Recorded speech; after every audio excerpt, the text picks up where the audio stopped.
Welcome to another edition of Overcome Out Loud with Charlie Smith. This is a podcast that I have dedicated to the stories of people who have overcome in their lives adversity, challenges to become the best version of themselves. So many people suffer in silence, and I've gotten tired of it. And so I've overcome out loud, and I've invited others too. And we have had an amazing group of vulnerable and courageous men and women on. And I've been really looking forward to our guest today. Joining us from Los Angeles is Courtney Friel. Hey, Courtney. Hi, Charlie. Thanks for having me on. Yeah, I've been looking forward to it because you're actually a sobriety sister. So I think we're just a few months apart in terms of our sobriety. But the main thing that I've enjoyed about watching you is your journey through life sober and all of the things that you have done. And I think, a lot of times, our mess gets talked a lot about and we talk a lot about what it was like, but then there's this life afterwards that is so incredible. And you and I actually have very similar stories as it relates to a lot of the chapters in your book. And so I'll introduce you just as a local TV personality, an incredible sober woman, sober mom, sober wife. You're the author of the amazing book, Tonight at 10, Kicking Booze and Breaking News. And, I really have been, like I said, anxious and excited to see you and hear and have our listeners hear more about what your journey's been like, because I think you're, if I'm not mistaken, around 12 years of continuous sobriety now. Yeah, on September 9th, I had 12 years.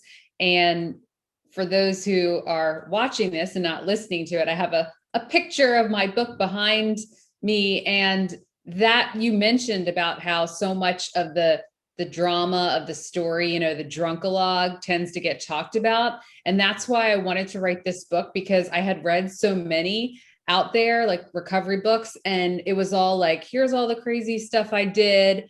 And then I went to rehab and then I got sober at the end. And you're like, well, wait, are you still sober? Then what happened? And I get it that the stories are like the fun part that people like to read sometimes, or that's like the juicy stuff. But it's really difficult to get sober. And my goal was to have the book when I had 10 years sober. And I felt like that was enough time to be credible on the matter. And I manifested that. So that happened, which is awesome. I just wish more people could find out about the book, because that was a whole nightmare experience in itself. That's for another time.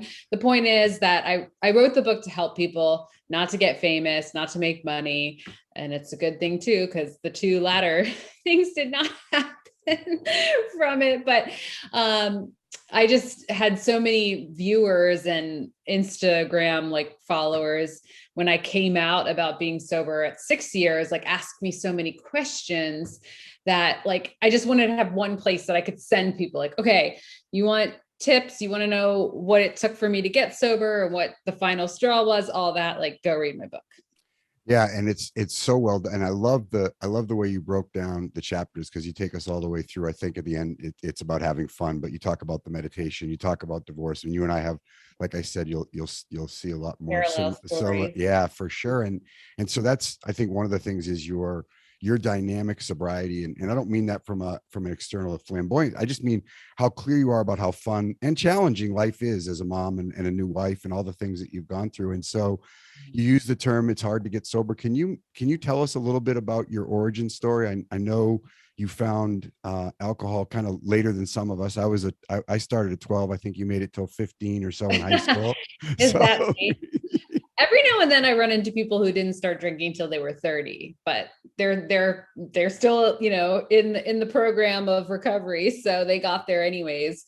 15. Yeah. I mean, my backstory is that I grew up in a middle class, normal family. My parents are still together. They took me to Presbyterian church every Sunday growing up. And I was really shy, but I was also really bullied and I didn't know how to stick up for myself. And that really hurt that people didn't like me for whatever reason. And my own mother was like, you must be doing something wrong, which, I was just like sweet and I didn't know how to stand up to my bullies. And I was like, I'll turn the other cheek. And at the same time, I was very driven career wise. I knew I wanted to be a news anchor. So at least like I had that to be like, oh, success is the best revenge. Like I'll just live in the TV studio and, work till 10 o'clock at night, which I did. And then I discovered work hard, play hard.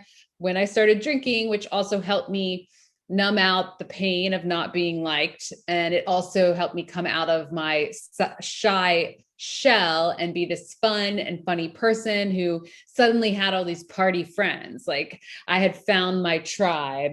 And then moving out to Los Angeles, like I just became a more harder person. Like I was so internally hurt from all the bullying that I had experienced. Like I had it pretty severe. And I just loved LA because everyone was too into themselves to like worry about me. And I discovered cocaine and ecstasy, and it just became a 15-year party career. And I was working in television the whole time. And it looked like I had it all together on paper. I had gotten married. I was at Fox News Channel when I was 26 years old, the youngest person to get hired there on air.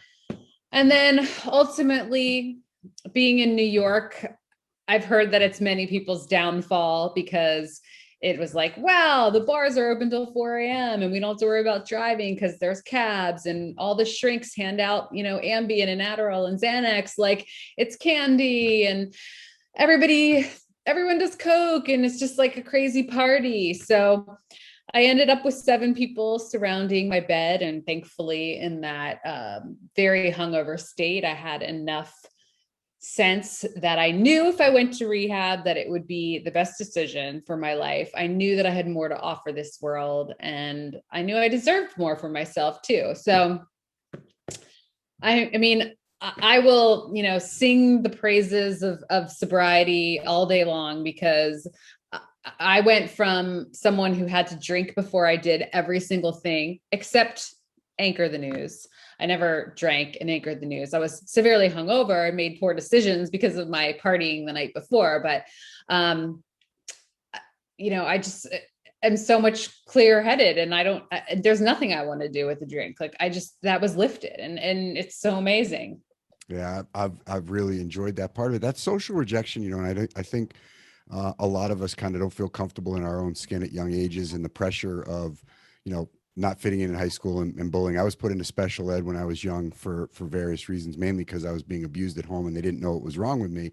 And so I went into special ed, which was the kind of origin of a lot of the bullying that I got and a lot of being made fun of. And Yeah. drinking numbed all that for me.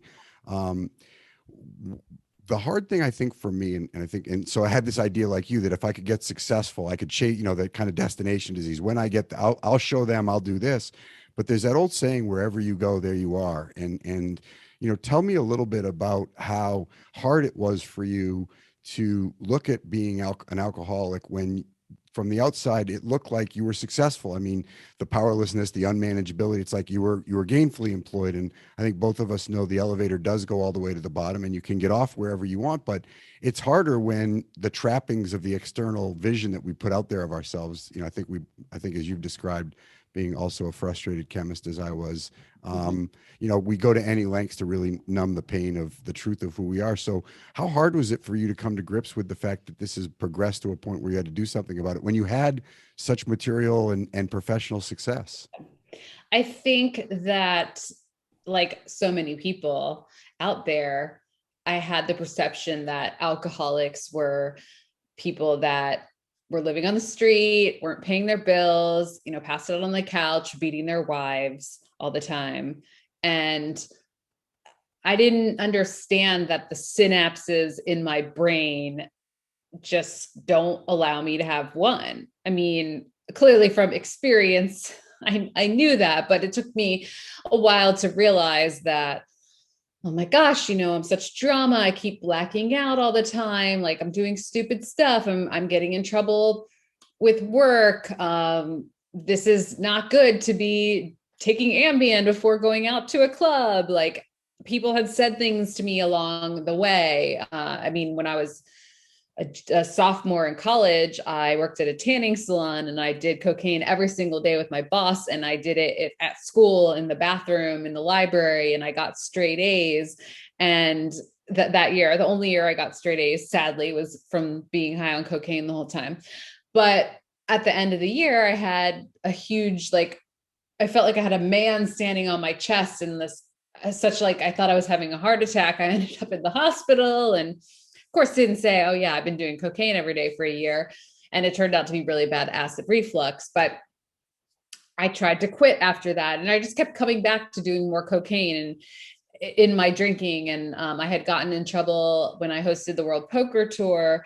I ended up like passed out in a plate of spaghetti at 4 a.m. with my dress falling off me and the crew members told on me. So it was like little things that were happening. And ultimately, I saw the video of myself drunk and I had been in a blackout. And what I saw, I was just appalled. And I knew that I was going to get in trouble buying Coke from some shady dealer in New York City and lose my job. And I definitely didn't want to lose my job because that was like partying and my job were like my entire life.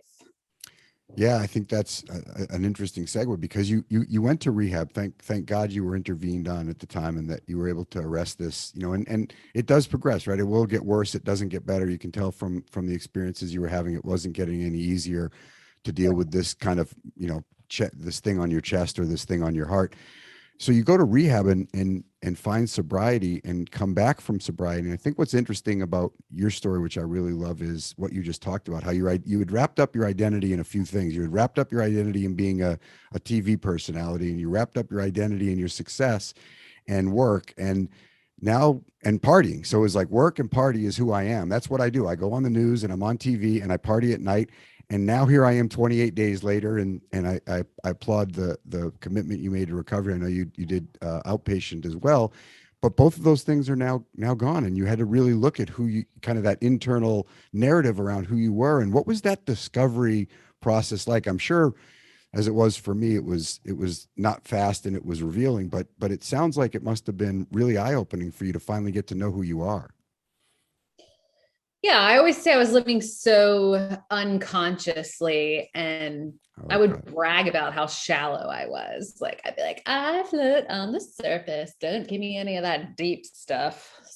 So it started with just like the 28 days of not having chemicals in my body and just waking up and being more present and being like, oh my gosh, I'm noticing colors and buildings and things I've, never experienced before. And I'm listening to this person and comprehending what they're saying. However, it was also extremely boring. And I felt like every day was so long and Groundhog's Day, and I was not comfortable in my skin. And I was like, how am I ever going to have fun again? How am I going to be able to dance again? Like, this sucks. And I wasn't on air as much as I had been because I think there was like a couple different reasons why that happened. But one, I think they like didn't want me to have pressure, and thanks to that, I was able to really go to like a therapist and meetings and all of the things, like, and do the introspection and all of that. And then what I always tell people, like, because my story is a little different because I was married at the time, and at 8 months sober, I got pregnant with my son. And then like right after I had my son, I was like accidentally pregnant with my daughter. So the first few years for me, I was pregnant and I had another excuse. So even if like I had wanted to, I wasn't going to. And that helped me build time. And I honestly, like, I didn't want kids because that wasn't even in like, I mean, all I wanted to do was work and party. So kids were not on my radar. And I always say that my son and daughter, who are now 9 and 10, are the blessings of my sobriety because, I love it so much being a mom, and I'm 100% present for them. And they took me out of the obsession of work as well. Like, there's just some sort of like vibe that you give off when you're a mom. Like, it's like your job is not the most important thing. It's like, it's balance. So I used to pray to God to have like a work-life balance because I was so obsessed with work before. And now it's like, do I have to go to work? Nothing screams humility like changing a dirty diaper. I mean, you can go for, you can find humility in those quiet moments with your kids, but then there's just the responsibility that comes with them. And, hats off. I mean, that's not my story. Unfortunately, my kid, you're a mom whose kids have got a sober mom. My kids have a father who learned to change his life, and there's lessons for them in that too. But I think, what you've spared your children and what you've given yourself as a gift is amazing. And what it tells me is, and I think people need to understand that we're not defined by our jobs. It's just what we do. Who we are is so much bigger and so much more important. And if we let any one thing define us, athletics or business or on-air personality, and then that doesn't go well, somehow it means there's something wrong with us, as opposed to that's just part of my life that I have to work on. And so I've seen or watched your identity just blossom as long as I've been following you with, getting engaged and getting married and co-parenting and all of the things that you've been writing a book. And I think it's Now amazing. I'm 96% a yoga teacher. Yes, Yeah, I incredible. mean, look, I feel like I'm having like a 41-year-old like midlife crisis and trying to figure out things, because obviously covering COVID with the news was like a huge like burnout scenario. I mean, I've also like had a headache for over 4 years that I can't, figure out with doctors. And so like I'm having realizations of things, and it's okay to like constantly keep evolving. I mean, I was just telling someone yesterday, like that's the awesome thing about being sober, is that you really can become an educated, evolved, cultured person. Like you have so much time to do these things, because think how many hours, like 10 hours a day when it's all said and done, with going out, drinking, partying, being hungover, being in bed all day, sleeping off the hangover, like every single night. Or like, if that's your main focus, like, how am I going to party this weekend? Not like, oh, what cool new workout class am I going to try? Or am I going to go to Spanish class? Or what trip am I going to plan that I'm going to remember, because I'm like taking in the culture and seeing the sights, where I'm not like just hung over the whole trip and not even remembering it. So look, you have to make that decision. Like, what do you want your life to be? Like, do you know in your gut that you have more to experience and offer this world? I mean, I think I knew that all along. And I think like I had like a relationship like with faith too from early on, from my parents taking me to church. Like I always knew, God was watching over me. Even how many times did I like, pray like, God, please don't let me have a heart attack. I promise I'll never do this again.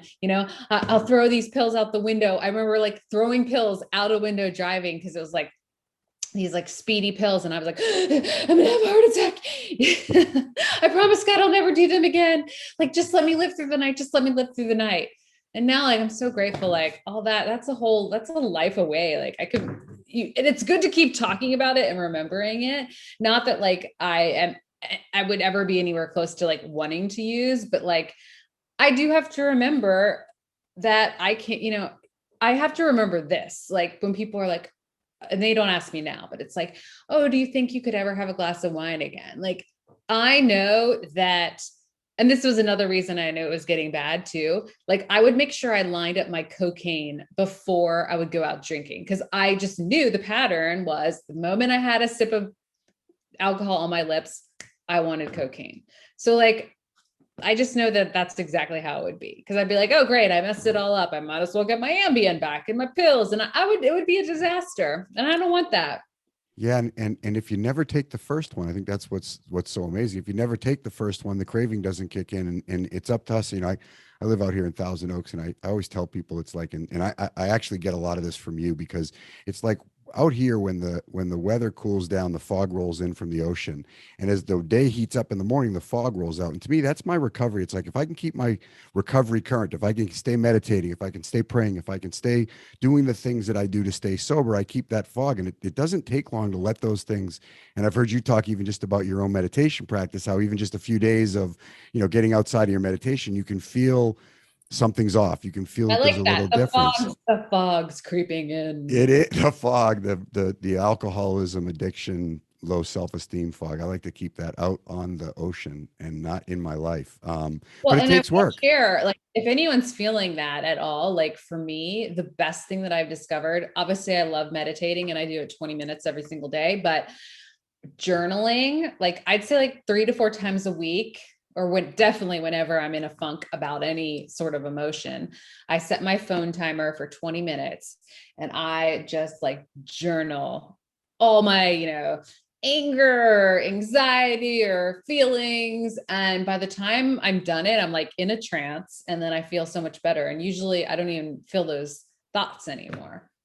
Yeah, it's like, and I've heard you talk about your journaling. And this is why I was so excited to sit down and talk to you, is to watch. I mean, I think it was 5 or 6 years before you started meditating, but it's like you've become this lifelong kind of learner, this lifelong grower. That's like, what's next? I want to do yoga. I want to journal. I want to meditate. I want to, but they're just, it's like I say, if you hunt the good things, you start to see more good things, and then you start to feel more good things, and you want good. If you're hunting blackouts and you're hunting DUIs and you're hunting, being, in my case, living kind of in the shadows, you start that guilt, that blanket of guilt and shame is what falls over you, and the lights get dim. And so now you've got these very bright lights. And I think that's, and tell us a little bit about, I know we're skipping to the last chapter because we got into journaling and meditation, but tell us about fun. I mean, you have a very exciting and interesting life. Yes, I do want to point out though that one thing that I struggle with is Instagram, and I'm sure a lot of people are out there like, it's always like hopping onto other people's pages and seeing what they have and how you compare. Like even I deal with that, so I have to be like, stop. If Yeah. someone's mute that person if I get any bad vibes off of them, or if they're like entering my feed way too often, like trying to limit my social media time and really have a balance with that, and just like be happy for other people for what they have. But let's see, fun. Look, I, I have 4 pets. I have 2 kids, a job, a husband. We just got like a mountain house that I'm trying to do for Airbnb. Like, I feel like I'm constant, even when I try to slow down, I like pick up, I was like taking Spanish lessons. I'm trying to become a yoga teacher. I'm like, okay, well, what would my next career be if I, want to get out of news? Like, I'm just going. Like, even with like, oh my goodness, like this morning trying to like get out of the house with like feeding the 4 animals and getting the kids and taking them to school and then going to work out. And then my husband, he is also sober. We're having a 20-year sobriety party for him tomorrow. So I'm like planning the last minute things for that. Like right before, I'm like getting texts right now, like the flowers, the cake, like all this stuff. So yeah, I mean, we're having a party at a bar for my husband's 20th birthday, and people are like, oh, well, I don't want to drink. And we're like, no, I don't care. We're totally going to buy you drinks. Like, it's just, we're not drinking. Like people don't care what you're drinking unless they're alcoholics themselves. That's been my experience. Like, I used to pester everyone, and I could not understand how they wouldn't be drinking. Like, oh, well, are you pregnant? Are you on antibiotics? Do you have to go to work tomorrow? Are you sick? Like, why would you not be drinking? And people who were just like, I just don't drink. Like, that was baffling to me. And so I've had that happen to me. And then I'm usually like, oh, I'm sober. And then that shuts that down. And they're like, oh, I feel so bad that I asked that. I'm totally like, I talk about it all the time. Like it's, and if I can help make it like more mainstream, like I know that there are people who have gotten sober just from like wanting what I have. So that's awesome. Yeah, I think it is really important because there is a stigma, and to your point, I don't know who this guy is with the trench coat and the brown paper bag, but he definitely gets a lot of press as it relates to the poster child for alcoholism. And because that's what I thought, and I had, a 35-person company, and I had a business, and I had, that couldn't be me. I mean, I know what an alcoholic is. I just don't think I am one. And so, when people understand what it really means to have the disease of alcoholism and addiction, to have that, as you talked about, that brain chemistry that doesn't work the same as normal people, and to have something that kicks off and a craving takes off. And then, I think the underlying kind of marker is if you're having negative consequences associated with these behaviors and you're continuing to engage in the behavior despite these negative consequences, you got to take a look at it. And I think I've heard you say, and you can correct me if I have it wrong, but like me, I don't see having to deal with my alcoholism as a red velvet letter or a black mark. I see it as a gift, because I know what my life was like before, and I know what it's like now, and I'll take this life, 7 days a week and twice on Sundays. So I see it as like, people say, well, why do you have to say you're an alcoholic? And don't you just hate having to identify it? And it's like, it's because I don't see it as a negative. I see it as an incredible gift I've given myself to have some issue that I didn't know I had, and then find a solution I didn't know existed, and then have this incredible life. So I don't view it the way you view it. And I also have had people I've known throughout the years that weren't necessarily alcoholics, but they, for whatever reason, stop drinking. And they'll like, I just had a guy the other day that I used to know that was like, hey, I have 5 years sober today. Like, it's awesome. Or like most people who stop drinking, I think stay that way because they realize it's just a better life. So I know a lot of that you brought up social media, and I want to touch on this before we wrap up because it's important. There is a lot of social comparison. I go back to that little Courtney Friel who felt bullied and insecure. And what would you, as a strong, vulnerable, courageous, career TV personality who's got a strong foundation in sobriety now, what would you tell her today? What was it? What would you go back and tell that little girl that she didn't know then? Well, I certainly wouldn't have regrets for my story because I'm very glad how everything turned out in life. Like my first week in rehab and the first week of my divorce were like the two worst weeks of my life that I would never want to experience again. But those two things were the best things that ever happened to me. And so much like recovery and like exploratory self-help work came after the fact. And that's the thing, like I love to like keep learning. And one of like the most helpful tools came from that book, The Fifth Agreement by Don Miguel Ruiz. I wrote about it in my book too, about just like not taking things personally. And so as far as like viewers and haters and people not liking me or whatnot, like the lessons I learned from that book about just how like everyone's only focused on their story. And if they're acting out, it's because of how you are interfering with their storyline. And the author gives like a way better example, which I talk about in the book, that makes it like, oh my God, yeah. And so I share that with regular people all the time. And they're like, huh, that's so interesting. And so like, if I was still drinking, I never would have read a book like that. I mean, it's like, I love getting self-help stuff and unfortunately, like my husband, like he's very evolved too. And when we're like driving to Palm Springs or wherever, it's like, hey, you want to listen to Brene Brown's new book? Or, Yeah. hey, you want to listen to like Rich Dad, Poor Dad, like just everything to better ourselves or make ourselves feel better. Like I had a friend recently who's like, oh, the self-help space is bullshit. I'm done with that. Yada, yada, yada. I'm like, well, I mean, if you're going to have that attitude, like it's just like self-help is just like having a religion. Like, do you see God per se? No, you have to have faith. So then like, you have to still have faith, like that you can manifest things and that good things will still happen. Yeah, it's amazing, and I'm watching what you've been able to manifest and on your journey. And when we seek, I think you had I'm trying to, I don't know why I just drew a blank because I was thinking about it. You said something really powerful. Oh, I know what it is.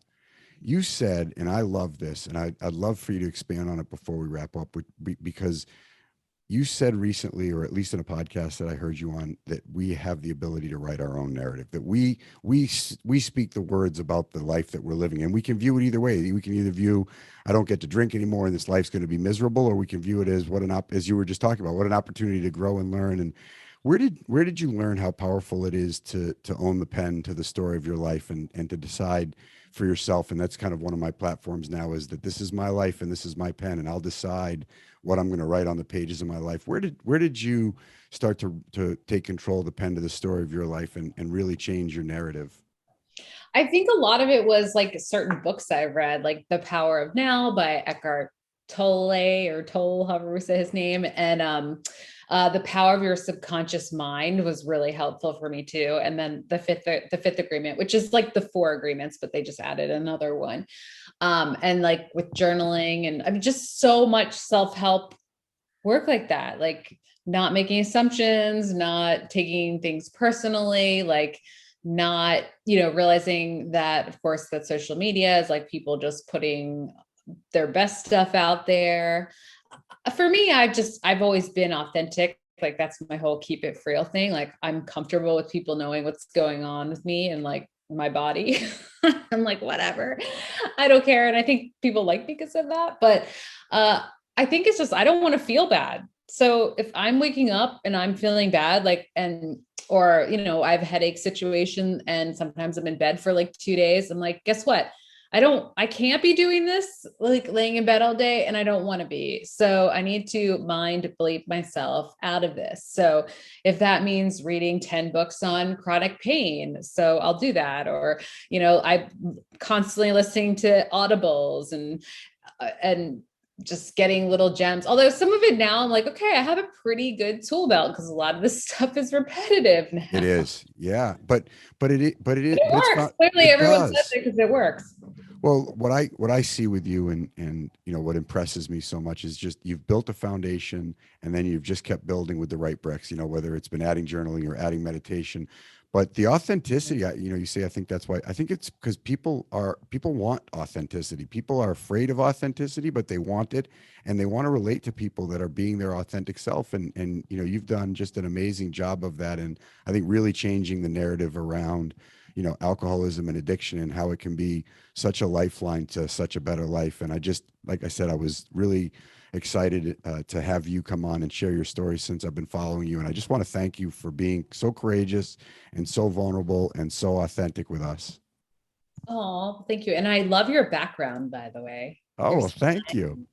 That's at one point I was hosting a podcast on sobriety. There's 27 episodes out there. We're gonna post that and the book. And like I said, I think especially for the strong women that have come on and shared vulnerably about, because it's just hard. And so to have a strong independent woman's voice in the world of sobriety recovery, and people will say, don't stop 5 minutes before the miracle, and there is a miracle out here for Yeah. all of us, and don't stop And 5 minutes and after just either. remember that nothing's going to get better by drinking or using. Like if Boom. I ever think like, oh, maybe having a glass of wine would make this experience better, like it just wouldn't. It would. I can't just have one. And why have the calories anyways with one? Well, and thank you again so much. Enjoy your party tomorrow and celebrating your Oh, husband's thank you. 20th And thank you years. for what you're doing as well. Yeah, it's a pleasure. It's a privilege, and we'll see you down the road. Okay. Thanks, Bye, Courtney. guys. Bye.